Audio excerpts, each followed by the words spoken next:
नमस्कार, जय हिंद, वंदे मातरम। तो गाइस, जैसा कि मैंने आप सभी से वादा किया था कि 30 दिन के अंदर रोजगार विद अंकित का जो न्यू पब्लिकेशन का बुक आया है एसएससी जीडी के लिए, उसका मैं हिंदी और जीके जीएस कंप्लीट करवा दूंगा। तो अपने वादा के मुताबिक आज मैं जीके जीएस का पहला क्लास लेकर आ चुका हूं। तो आज की इस क्लास में हम हिस्ट्री स्टार्ट करने वाले हैं और हिस्ट्री में 1 से लेकर 50 तक क्वेश्चन आज हम कवर करने वाले हैं। तो इस वीडियो को लास्ट तक ध्यान से देखते रहिएगा। तो चलिए शुरू करते हैं।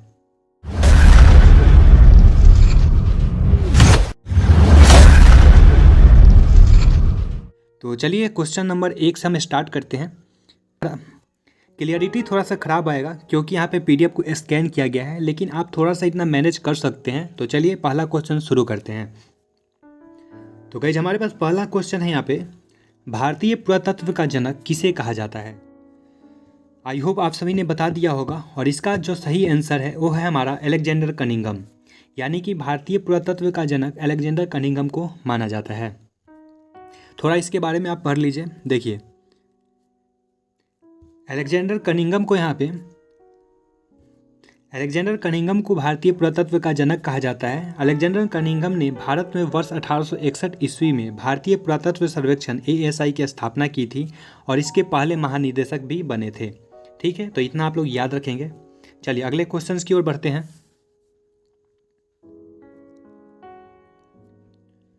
तो गाइज, हमारे पास अगला क्वेश्चन है, निम्नलिखित में से कौन भारत में पुरातात्विक महत्व का एक पूरा पाषाण स्थल है। आपको बताना है कि निम्नलिखित में से कौन एक पुरातात्विक महत्व का एक पूरा पाषाण स्थल है। तो बताइए इसका सही जवाब क्या होगा। तो गाइज, इसका सही जवाब होगा हमारा हुनसागी, यानी कि ऑप्शन नंबर सी।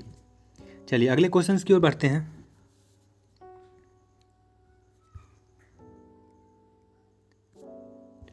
और नेक्स्ट क्वेश्चन हमारे पास है, प्राचीन काल में कमकार शब्द का संबंध देश से था। जो प्राचीन काल था उसमें कमकार शब्द का क्या संबंध था, ये आपको बताना है। तो बताइए कमकार का क्या मतलब होता था। तो गाइस, कमकार का मतलब होता था यहाँ भूमिहीन खेतिहार मजदूर। ऐसे मजदूर जिनके पास भूमि नहीं थी उसको हम लोग कमकार बोलते थे प्राचीन काल में। ठीक है, तो ऑप्शन बी यहाँ पे सही हो जाएगा। चलिए नेक्स्ट क्वेश्चन पे चलते हैं। और ये भी ध्यान रखिए, कमकार एक तमिल शब्द है जिसका संबंध भूमिहीन खेतिहार मजदूर से था। ये लोग जमींदारों के खेतों में कार्य करते थे और इन लोगों को नगद या किसी वस्तु के रूप में भुगतान किया जाता था। तो गाइस, यहाँ पे 4 नंबर क्वेश्चन है, लौह युग को यह नाम इसलिए दिया गया है क्योंकि इस समय के दौरान मध्य पूर्व और दक्षिणी पूर्वी यूरोप में औजारों एवं हथियारों में मुख्य रूप से गैस की जगह लोहे का इस्तेमाल होने लगा था। आपको ये बताना है कि लोहे से पहले किस चीज़ का इस्तेमाल होता था औजार बनाने के लिए। तो गाइस, जिसका जवाब सभी को पता होगा कि लोहा से पहले जो था कांसे का उपयोग किया जाता था हथियार और औजार बनाने के लिए। तो यहाँ पे ऑप्शन नंबर डी सही हो जाएगा। चलिए अगले क्वेश्चन पे चलते हैं। और क्वेश्चन नंबर 5 हमारे पास है,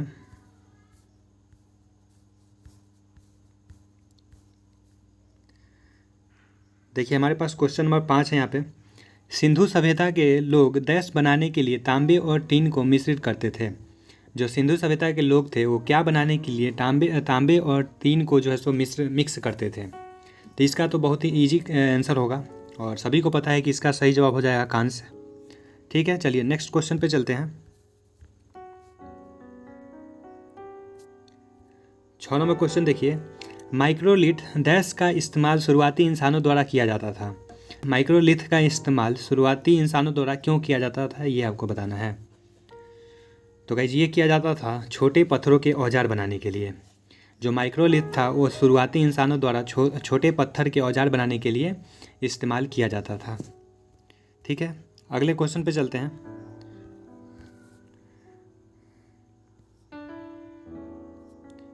क्वेश्चन नंबर 7 देखिए यहाँ पे, क्वेश्चन नंबर 7 देखिए, मोहनजोदड़ो नाम का अर्थ देश भाषा में मुर्दों का टीला होता है।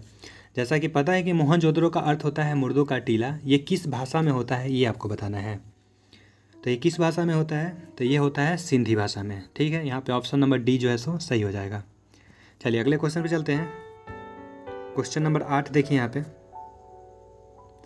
निम्नलिखित में से प्राचीन भारत की कौन सी लिपि दाईं से बाईं ओर लिखी जाती थी। प्राचीन भारत की कौन सी लिपि है जो दाईं से बाईं ओर लिखी जाती थी, ये आपको बताना है। तो इसका सही जवाब क्या होगा ये जल्दी बताइए आप लोग। तो इसका बहुत ही इजी आंसर होगा और ये है हमारा खरोष्टी लिपि। ठीक है, ऑप्शन सी यहाँ पे सही हो जाएगा। चलिए अगले क्वेश्चन पे चलते हैं, क्वेश्चन नंबर 9।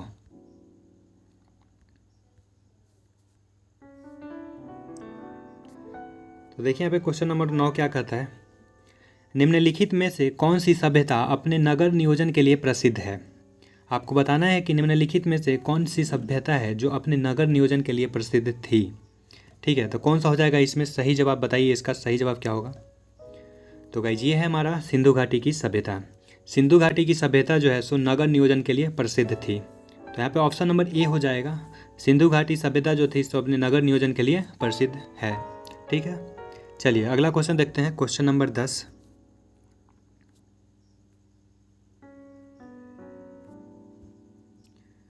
तो गाइज क्वेश्चन नंबर 10 हमारे पास है, किस स्थान से हड़प्पा कालीन रथ की एक प्रतिमा प्राप्त हुई थी। आप बताइए हड़प्पा कालीन रथ जो थी, रथ की एक प्रतिमा जो थी वो कहाँ से प्राप्त हुई थी।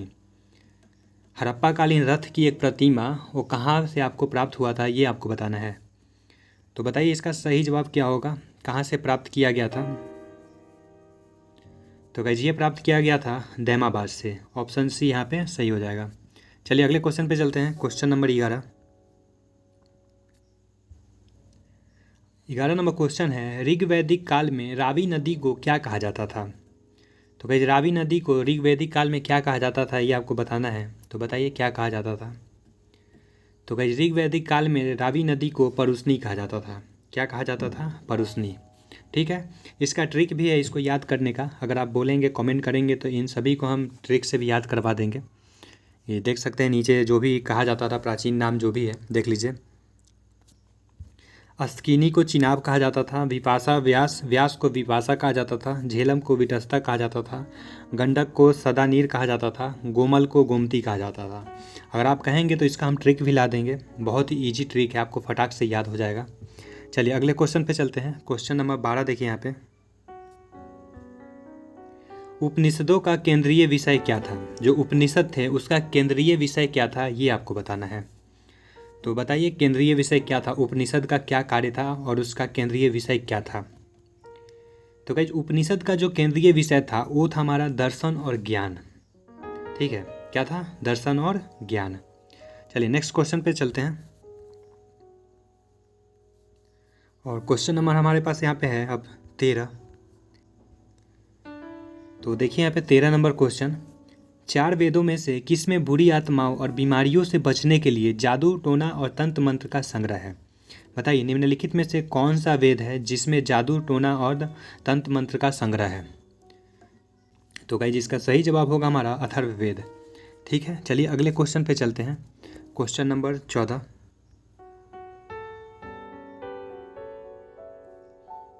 और 14 नंबर क्वेश्चन हमारे पास है, बौद्ध धर्म में भिक्षुणी बनने वाली प्रथम महिला कौन थी। जो बौद्ध धर्म था उसमें भिक्षुणी बनने वाली पहली महिला कौन थी, ये आपको बताना है। तो गाइस इसका जवाब सभी को पता होगा, और कौन थी, प्रजापति गौतमी। प्रजापति गौतमी कौन थी, तो ये बुद्ध भगवान जो गौतम बुद्ध थे उनकी ये मौसी थी। कौन थी, महाप्रजापति गौतमी कौन थी, गौतम बुद्ध की मौसी थी। ठीक है, चलिए अगले क्वेश्चन पे चलते हैं, क्वेश्चन नंबर 15। तो गाइस हमारे पास 15 नंबर क्वेश्चन है, बुद्ध चरित सौदरानंद सारीपुत्र प्रकरण के रचनाकार कौन थे। जो बुद्ध चरित्र है और सौदरानंद और सारीपुत्र है, इसके लेखक कौन है, ये आपको बताना है। तो इसके लेखक कौन है, तो गाइस इनके लेखक है अश्वघोष। कौन है, अश्वघोष। चलिए अगले क्वेश्चन पे चलते हैं, क्वेश्चन नंबर 16 पे। महाबोधि मंदिर परिसर का देश के जीवन से सीधा संबंध है। आप बताइए महाबोधि मंदिर जो है उसका संबंध किससे है। तो गाइस जिसका सही जवाब होगा हमारा भगवान बुद्ध। जो महाबोधि मंदिर है जो कि गया में है, इसका सीधा संबंध किससे है, भगवान बुद्ध से है। ठीक है, चलिए अगला क्वेश्चन देखिए, 17 नंबर क्वेश्चन देखिए, किस शासक ने अंतिम समय में जैन धर्म अपनाकर जैन धर्म अनुसार अपने प्राण त्यागे थे। वो कौन सा शासक था जो अपने अंतिम समय में जैन धर्म को अपनाया था और उसके बाद अपने प्राण त्याग दिए थे। तो इसका सही जवाब क्या होगा, जल्दी बताइए। तो भाई इसका सही जवाब है हमारा चंद्रगुप्त मौर्य। ऑप्शन सी यहाँ पे सही हो जाएगा। चलिए अगले क्वेश्चन पे चलते हैं। Question number 18। गाइज कोई कोई में नीचे जो है सो आंसर दिख जा रहा है, तो आप आंसर को नज़रअंदाज करेंगे स्टार्टिंग में। आप क्वेश्चन पे ध्यान देंगे, बाद में आंसर पे ध्यान देंगे, ठीक है। पहले कोशिश कीजिए कि आप खुद से जवाब दें। अगर आपको पता ना चले इसका जवाब, फिर जाके आप आंसर जो है सो देखेंगे, ठीक है। चलिए तो गाइज यहाँ पे 18 नंबर क्वेश्चन है, कौटिल्य किस शासक के प्रधानमंत्री थे। कौटिल्य जो थे वो किस शासक के प्रधानमंत्री थे, ये आपको बताना है। और कौटिल्य को हम लोग चाणक्य भी बोलते हैं। तो अब बताइए इसका सही जवाब क्या होगा। तो गाइज इसका सही जवाब होगा हमारा चंद्रगुप्त मौर्य। क्या हो जाएगा, चंद्रगुप्त मौर्य। चलिए 19 नंबर क्वेश्चन देखिए। तो गाइज 19 नंबर क्वेश्चन हमारे पास है, अशोक के निम्नलिखित अभिलेखों में से किस में दक्षिण भारतीय राज्यों का उल्लेख हुआ है। बताइए अशोक का कौन सा अभिलेख है जिसमें दक्षिण भारतीय राज्य का उल्लेख किया गया है। तो इसका सही जवाब क्या होगा, बताना है आपको। तो बताइए इसका सही जवाब क्या है। तो गाइज इसका सही जवाब है हमारा द्वितीय मुख्य शिलालेख। द्वितीय मुख्य शिलालेख में अशोक जो है सो दक्षिण भारतीय राज्य का उल्लेख किए हैं, ठीक है। चलिए अगला क्वेश्चन पे चलते हैं, क्वेश्चन नंबर 20 पे। तो 20 नंबर क्वेश्चन हमारे पास है, निम्नलिखित में से कौन सबसे प्रसिद्ध शक शासक था जिसने काठियावाड़ में सुदर्शन झील का जीर्णोद्धार करवाया था। यानी कि जो सुदर्शन झील था ना, वो पहले ख़त्म हो चुका था, लेकिन उसका फिर से जीवन यानी कि उसको फिर से बनवाया, उसको फिर से संवार दिया। वो कौन सा शक शासक था, ये आपको बताना है। तो बताइए इसका सही जवाब क्या होगा। तो गाइस इसका सही जवाब होगा हमारा रुद्रदामन प्रथम। कौन हो जाएगा, रुद्रदामन प्रथम। रुद्रदामन प्रथम यहाँ पे सही जवाब हो जाएगा। चलिए अगले क्वेश्चन पे चलते हैं, क्वेश्चन नंबर 21 पे चलते हैं। 21 नंबर क्वेश्चन है, दिल्ली के प्रसिद्ध लौह स्तंभ का निर्माण किस वंश के शासक ने करवाया था। आपको बताना है कि दिल्ली में जो प्रसिद्ध लौह स्तंभ है उसका निर्माण किस वंश के शासक ने करवाया था। तो बताइए इसका सही जवाब क्या होगा। तो गाइस इसका सही जवाब होगा हमारा गुप्त वंश। आई होप आप सभी इस सभी का जवाब दे पा रहे होंगे। चलिए अगले क्वेश्चन पे चलते हैं, क्वेश्चन नंबर 22।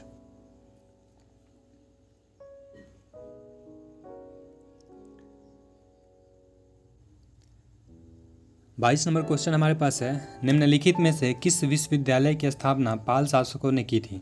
बताइए निम्नलिखित में से कौन सा विश्वविद्यालय है जिसकी स्थापना जो है सो पाल शासक ने करवाया था।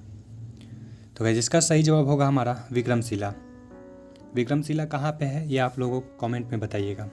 विक्रमशिला विश्वविद्यालय जो है सो कहाँ पे है ये आपको बताना है। चलिए नीचे चलते हैं, अगला क्वेश्चन पे चलते हैं। तो गाइज यहाँ पे हमारे पास क्वेश्चन नंबर 23 है, प्राचीन हड़प्पा शहर किस नदी के वर्तमान में सूखे मार्ग के तट पर बसाया गया था। तो बताइए क्या इसमें सही जवाब होगा। तो गाइज इसका आंसर तो यहाँ पे सीधा दिख रहा है, रावी। तो चलिए इसका सही जवाब हो गया हमारे पास रावी। चलिए अगले क्वेश्चन पे चलते हैं। देख लीजिए कौन कौन सा जो शहर है वो किस नदी पे बसाया गया था, ये देख लीजिए। देखिए मोहनजोदाड़ो सिंधु पे बसाया गया था, आलमगीरपुर हिंडन नदी पे, कालीबंगा घग्गर पे, लोथल भोगवा पे, चंद्रहुदरो जो है था सिंधु नदी पे, रोपर सतलज पे, और सुतकांगदोर जो था सो दास्क नदी पे, ठीक है। चलिए अगले क्वेश्चन पे चलते हैं। तो गाइज हमारे पास यहाँ पे 24 नंबर क्वेश्चन है, पूरा पाषाण काल का विस्तार 2 मिलियन वर्ष पूर्व से लेकर लगभग 12,000 वर्ष पूर्व तक है। समय की इस लंबी अवधि को आरंभिक, मध्य और उत्तर पूरा पाषाण काल में विभाजित किया गया है। समय की यह लंबी अवधि मानव इतिहास का 10% कवर करती है। जो इतना लंबा अवधि है ये जो है सो मानव इतिहास का कितना प्रतिशत कवर करती है ये आपको बताना है। तो बताइए कितना प्रतिशत कवर करती है। तो गाइज ये है 99%। कितना, 99%। यहाँ पे ऑप्शन बी जो है सो सही हो जाएगा। चलिए अगला क्वेश्चन पे चलते हैं, 25 नंबर। हड़प्पा वासियों को तांबा संभवतः वर्तमान समय के डैश से प्राप्त होता था। जो हड़प्पा वासी थे, जो हड़प्पा में रहते थे, हड़प्पा शहर में, उनको जो तांबा था वो वर्तमान समय में कहाँ से प्राप्त होता था ये बताना है आपको। तो कहाँ से प्राप्त होता था। तो गाइस ये होता था राजस्थान से। राजस्थान में कौन सा, राजस्थान में खेतरी से, ठीक है। चलिए अगला क्वेश्चन है हमारे पास 26 नंबर। लौह युग का सबसे आम उपकरण डैश था जिसका उपयोग पेड़ों को काटने, लकड़ी काटने और एक हथियार के रूप में किया जाता था। लौह युग का सबसे आम उपकरण क्या था, ये आपको बताना है, जिसका उपयोग जो था सो लकड़ी काटने और पेड़ों को काटने में किया जाता था। तो 26 का आंसर क्या होगा, जल्दी बताइए आप लोग। तो भाई जिसका आंसर होगा हमारे पास कुल्हाड़ी, ऑप्शन ए जो है सो सही हो जाएगा।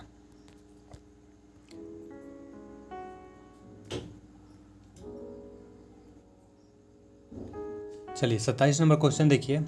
निम्नलिखित में से किस नदी का नाम ऋग्वेद में केवल एक बार आया है। बताइए निम्नलिखित में से वह कौन सा नदी है जिसका जो उल्लेख है केवल एक ही बार किया गया है ऋग्वेद में। तो कौन सी वो नदी है, तो गाइस वो नदी है हमारी गंगा। क्या है, गंगा। आप लोग बताइए गंगा की लंबाई कितनी है।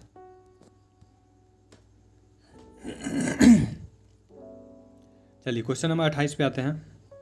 और क्वेश्चन नंबर 28 क्या बोलता है, दैश वेद चारों वेदों में सबसे छोटा है। यह हिंदू परंपरा में एक दिव्य स्थिति रखता है और धुनों और मंत्रों का संग्रह है।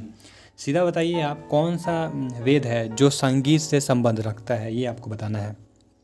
तो बताइए कौन सा होगा। तो गाइस जो हो जाएगा हमारा सामवेद। सामवेद का संबंध संगीत से है। ठीक है, चलिए अगले क्वेश्चन पे चलते हैं, 29 नंबर पे।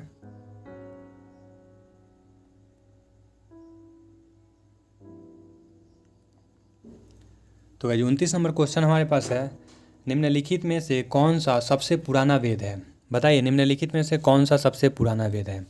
तो इसका जवाब तो सभी को पता होगा और इसका सही जवाब है हमारा ऋग्वेद। क्या हो जाएगा, सबसे पुराना कौन सा है, हमारा ऋग्वेद। चलिए अगले क्वेश्चन पे चलते हैं, क्वेश्चन नंबर 30 पे। और क्वेश्चन नंबर 30 हमारे पास है, निम्नलिखित में से कौन सा पुरातात्विक स्थल वर्तमान भारत में स्थित नहीं है। बताइए निम्नलिखित में से कौन सा पुरातात्विक स्थल है जो वर्तमान समय में भारत में नहीं है। बताइए इसका सही जवाब क्या हो जाएगा। और मुझे नहीं लगता कि इसका कोई भी जवाब जो है सो गलत देगा। तो बताइए इसका सही जवाब क्या होगा। तो भाई जिसका सही जवाब है मेहरगढ़। मेहरगढ़ जो है सो अभी अपने भारत में नहीं है। ये कहाँ पे अभी, ये हमारा पाकिस्तान में अभी स्थित है। चलिए अगले क्वेश्चन पे चलते हैं, क्वेश्चन नंबर 31 पे।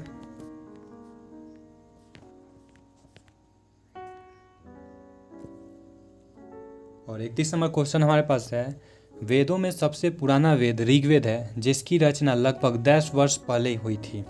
जो ऋग्वेद है सबसे पुराना है, इसकी रचना कितने हजार साल पहले या फिर कितने वर्ष पहले की गई थी, ये आपको बताना है। तो बताइए कितने वर्ष पहले इसकी रचना जो है सो की गई थी। तो गाइज इसकी रचना की गई थी 3500 वर्ष पहले। ठीक है गाइज, यहाँ पे ऑप्शन बी जो है सो सही हो जाएगा। चलिए अगले क्वेश्चन पे चलते हैं। हमारे पास 32 नंबर क्वेश्चन है, शहर कच्छ के रन में खादिर बेट, जिसे बेट भी कहा जाता है, पर स्थित था जहाँ ताज़ा पानी और उपजाऊ मिट्टी थी। ये कौन सा शहर था जो कच्छ के रन में उपस्थित था, ये आपको बताना है। तो बताइए 32 का सही जवाब क्या होगा। तो गाइस ये हो जाएगा, इसमें देखिए कौन सा सही हो सकता है। देखिए मोहनजोदारो जो है सो हमारा पाकिस्तान में है, लोथल गुजरात में है, और धोलावीरा भी गुजरात में है, और हड़प्पा जो है हमारा अभी, हड़प्पा कहाँ पे है ये आपको बताना है नीचे कमेंट करके। तो इसका जो सही जवाब होगा वो होगा हमारा धोलावीरा। ऑप्शन डी यहाँ पे सही जवाब होगा। चलिए अगले क्वेश्चन पे चलते हैं, क्वेश्चन नंबर 33। क्वेश्चन नंबर 33 हमारे पास है, सिंधु घाटी सभ्यता के निम्नलिखित में से किस स्थल पर महास्नानागार की खोज की गई थी। बताइए कौन सा शहर था जहाँ पे महास्नानागार की खोज की गई थी। बताइए इसका सही जवाब क्या होगा। और इसका सही जवाब सभी को पता होगा, और क्या है इसका सही जवाब, तो ये है हमारा मोहनजोदारो। मोहनजोदारो में महास्नानागार जो है सा मिला था, और यहीं पे अन्नागार भी मिला था। ठीक है, चलिए अगले क्वेश्चन पे चलते हैं। 33 नंबर हो गया, 34 पे चलते हैं। हड़प्पा कालीन स्थल रंगपुर भारत के किस वर्तमान राज्य में स्थित है। जो हड़प्पा कालीन स्थल था रंगपुर, वो भारत के अभी किस राज्य में स्थित है, ये आपको बताना है। तो बताइए रंगपुर अभी कहाँ पे स्थित है, वर्तमान राज्य में कौन से राज्य में स्थित है, ये आपको बताना है। तो बताइए इसका सही जवाब क्या होगा। तो गाइस इसका सही जवाब है रंगपुर जो है सो अभी गुजरात में उपस्थित है। ठीक है, गुजरात में स्थित है, ऑप्शन बी यहाँ पे सही हो जाएगा। चलिए अगले क्वेश्चन पे चलते हैं 35 नंबर पे।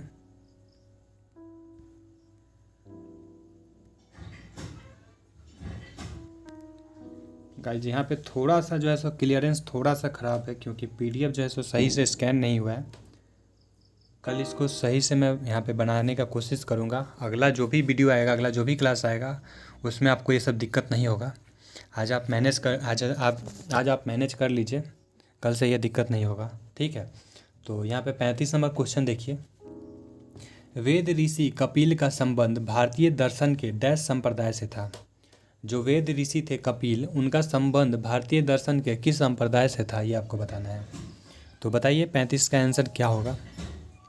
तो भाई जिसका सही जवाब होगा हमारा सांख्य, ठीक है। ऑप्शन सी यहाँ पे सही हो जाएगा। चलिए अगले क्वेश्चन पे चलते हैं। 36 नंबर क्वेश्चन देखिए। प्राचीन शहर लोथल, जो अब एक प्रमुख पुरातात्विक स्थल के रूप में प्रसिद्ध है, भारत के किस राज्य में स्थित है। बताइए लोथल जो है सो किस राज्य में है। अभी ऊपर ही बता के आ रहे हैं कि लोथल कहाँ पे है, लोथल गुजरात में है। यहाँ पे ऑप्शन डी जो है सो सही हो जाएगा। चलिए अगले क्वेश्चन पे चलते हैं 37 नंबर पे। और 37 नंबर हमारे पास क्वेश्चन है, ऋग्वेद 10 सूक्तों का संग्रह है। ऋग्वेद में कितने सूक्त हैं, ये आपको बताना है। तो बताइए ऋग्वेद में कितने सूक्त हैं।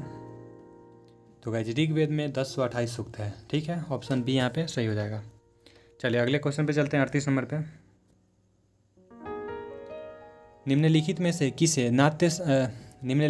किसे नाट्य शास्त्र का रचयिता माना जाता है। जो नाट्य शास्त्र है, इसका रचयिता किसे माना जाता है, ये आपको बताना है। तो बताइए इसका सही जवाब क्या होगा। तो गाइस नाट्य शास्त्र के जो रचयिता हैं वो है हमारे भरत मुनि। ऑप्शन डी यहाँ पे सही हो जाएगा। चलिए अगले क्वेश्चन पे चलते हैं। क्वेश्चन नंबर 39 पे। 39 नंबर क्वेश्चन हमारे पास है, निम्नलिखित में से कौन सा प्राचीन ग्रंथ, जिसका श्रेय ऋषि व्यास को जाता है, प्राचीन भारत का एक प्रमुख महाकाव्य है और इसमें 18 पर्व पुस्तकों में 1 लाख छंद है। बताइए वो कौन सा ग्रंथ है जिसमें 1 लाख छंद है। तो जिसका सही जवाब होगा हमारा महाभारत। महाभारत में 18 पर्व है, यानी कि 18 अध्याय है, जिसमें 1 लाख छंद है, ठीक है। ऑप्शन डी यहाँ पे सही हो जाएगा। चलिए अगला क्वेश्चन पे चलते हैं 40 नंबर पे। और हमारे पास 40 नंबर क्वेश्चन है, ऋग्वेद के मंत्रों के समूह को डैश कहलाता है। जो ऋग्वेद में मंत्रों का समूह होता है उसे क्या कहते हैं, ये आपको बताना है। तो बताइए ऋग्वेद में जो मंत्रों का समूह है उसे क्या कहते हैं। तो क्या उसे कहते हैं सूक्त। ऋग्वेद में सूक्तों की संख्या कितनी है, तो 1028 है, ठीक है। चलिए आगे चलते हैं। 41 नंबर क्वेश्चन हमारे पास है, प्रसिद्ध कृति अर्थशास्त्र का श्रेय निम्नलिखित में से किस प्राचीन भारतीय विद्वान और रणनीतिकार को जाता है। अर्थशास्त्र के लेखक कौन है, ये आपको बताना है। तो बताइए इसका सही जवाब क्या होगा। और इसका सही जवाब आप सभी को पता होगा, क्या हो जाएगा, ये हो जाएगा चाणक्य, ठीक है, जिनको कौटिल्य भी कहा जाता है और विष्णुगुप्त भी कहा जाता है, ठीक है। ऑप्शन बी यहाँ पे सही हो जाएगा। चलिए अगले क्वेश्चन पे चलते हैं। Question number 42। क्वेश्चन नंबर 42 देखिए, एक प्रसिद्ध नाटक अभिज्ञान शाकुंतलम निम्नलिखित में से किस शख्सियत द्वारा लिखा गया है। जो अभिज्ञान शाकुंतलम है वो किसके द्वारा लिखा गया है, ये आपको बताना है। तो बताइए किसके द्वारा लिखा गया है। तो गाइस ये लिखा गया है कालिदास के द्वारा, ठीक है। चलिए अगले क्वेश्चन पे चलते हैं। Question number 43। 43 नंबर क्वेश्चन देखिए, कौटिल्य ने निम्नलिखित में से कौन सी पुस्तक लिखी थी। तो अभी हम ऊपर बात करके आ रहे हैं कि कौटिल्य के द्वारा यानी कि चाणक्य के द्वारा कौन सा किताब लिखा गया था। तो वो था हमारा अर्थशास्त्र, ठीक है।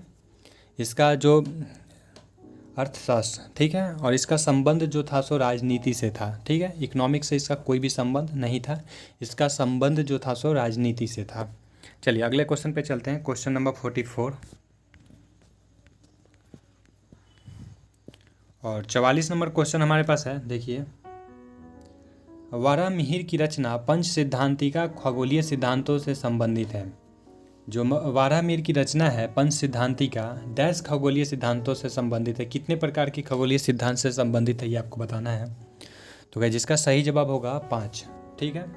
5 खगोलीय सिद्धांतों से संबंधित है। चलिए अगले क्वेश्चन पे चलते हैं। और अगला क्वेश्चन हमारे पास है क्वेश्चन नंबर 45। सिकंदर ने किस वर्ष भारत पर आक्रमण किया था? जो सिकंदर था वो किस वर्ष भारत पे आक्रमण किया था, ये आपको बताना है। तो इसका सही जवाब आप सभी को पता होगा और यहाँ पे नीचे दिख भी रहा है। तो इसका सही जवाब है 326 ईसा पूर्व। सिकंदर भारत पर कब आक्रमण किया था? 326 में किया था। चलिए अगले क्वेश्चन पे चलते हैं। Question number 46। हर्यक वंश के उस शासक का नाम बताइए जो अजातशत्रु का पुत्र था और जिसने पाटलिपुत्र की नींव रखी थी। आप बताइए पाटलिपुत्र की स्थापना किसने किया था? जल्दी बताइए इसका सही जवाब क्या होगा। और मुझे नहीं लगता कि इसका कोई भी जवाब गलत देगा।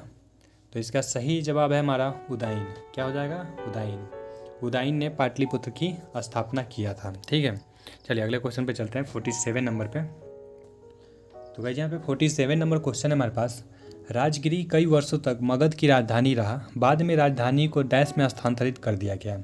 जो मगध की राजधानी थी वो स्टार्टिंग में थी हमारी राजगिरी, लेकिन बाद में उसको बदल कर कहाँ पे किया गया ये आपको बताना है।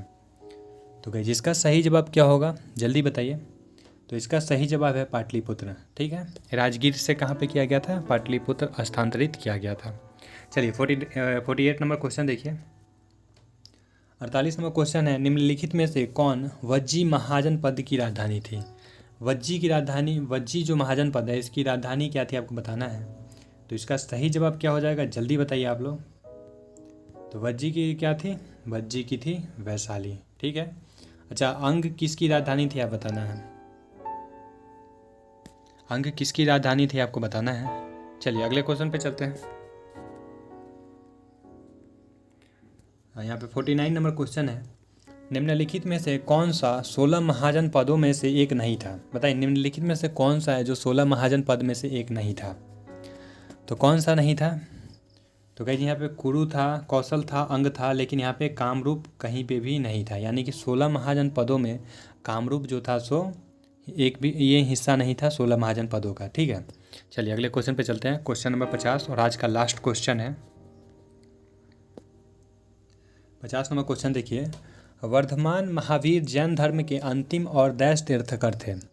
जो महावीर थे, महावीर जैन धर्म के अंतिम शासक थे और कितने नंबर के तीर्थंकर थे ये आपको बताना है। तो इसका सही जवाब क्या हो जाएगा?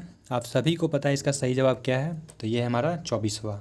ठीक है गाइस, तो यहाँ पे इस प्रकार से 50 क्वेश्चन हमने कवर किया और ये लास्ट क्वेश्चन आप सभी के लिए यहाँ पे होमवर्क रहेगा। आप लोग इसका जवाब कमेंट में दीजिएगा। तो आज की वीडियो में बस इतना ही रहने देते हैं। आई होप आप सभी को क्लास देख के मज़ा आया हो। आज का वीडियो मैं समझ सकता हूँ थोड़ा सा, क्योंकि क्लियरेंस थोड़ा सा ख़राब था। कोशिश करूँगा कल से इसको अच्छा से और भी बेहतर बनाया जाए और आप सभी के लिए अच्छा से अच्छा हम यहाँ पे वीडियो कंटेंट बना सकें।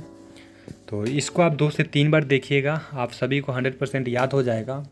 और एसएससी 100% इन सभी से ही क्वेश्चन कुछ ना कुछ पूछती है। अब मैं जितना भी क्लास करवाता हूँ अगर आप इन सभी को कवर कर लेंगे तो 10 से 12 नंबर जो है सो मेरे ही आपको क्लास से मिल जाएगा। तो आई होप आप सभी को ये वीडियो पसंद आया हो। वीडियो आज का कैसा लगा, कोई भी सजेशन देना हो कि किस प्रकार से मैं और भी आप लोगों के लिए अच्छा कर सकूँ तो नीचे कमेंट जरूर कीजिएगा। मिलते हैं नेक्स्ट वीडियो में, तब तक के लिए अपना ख्याल रखिए। जय हिंद, जय Bharat. I look at you and it's easy to see you are that someone I've been trying to meet.